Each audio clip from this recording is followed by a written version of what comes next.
एक छोटे से शहर में आयशा नाम की एक लड़की रहती थी। आयशा को वक्त के बारे में बहुत ज्यादा सोचने की आदत थी। वह हमेशा सोचती थी कि अगर उसे वक्त को बदलने का मौका मिले तो वह अपनी कुछ गलतियां ठीक कर सकती है। एक दिन जब आयशा अपनी पुरानी किताबों के बीच कुछ ढूंढ रही थी, तभी उसकी नजर एक पुरानी घड़ी पर पड़ी। यह घड़ी बहुत अजीब थी, जैसे उसमें कुछ खास ताकत हो। उसकी घड़ी की घंटी में ऐसा कुछ था जो वक्त को रोक सकता था। आयशा ने सोचा, अगर यह सच में काम कर सकती है तो मैं अपनी जिंदगी के कुछ फैसले बदल सकती हूं। आयशा ने घड़ी को अपने हाथ में लिया और घड़ी की सुइयों को घुमाया। अचानक समय रुक गया। चारों ओर सन्नाटा छा गया। वह समझ नहीं पाई कि क्या हो रहा है।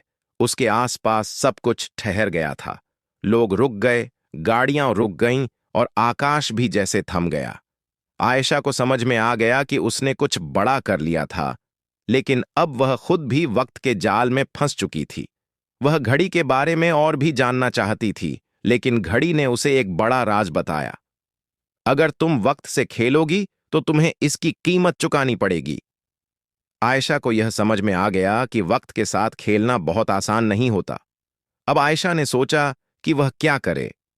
अगर उसने घड़ी का इस्तेमाल किया तो उसे क्या होगा? वह किसी और का वक्त भी छीन सकती थी। लेकिन क्या वह अपनी जिंदगी में और भी गलतियां करना चाहती थी? आखिरकार आयशा ने घड़ी को फिर से देखा और ठान लिया कि वह वक्त को वापस बहने देगी। उसने घड़ी की सुइयां वापस घुमाई और जैसे ही वक्त फिर से चला, उसने महसूस किया कि उसकी दुनिया बदल चुकी थी। वह समझ गई थी कि वक्त को बदलने की बजाय हमें अपने हर फैसले के साथ जीना चाहिए। अब वह वक्त को रोकने की बजाय हर पल को सहेज कर जीने का फैसला करती है। वह घड़ी, जो कभी उसकी मदद करने के लिए थी, अब उसे महसूस करवा रही थी कि वक्त ही सबसे बड़ा गुरु है।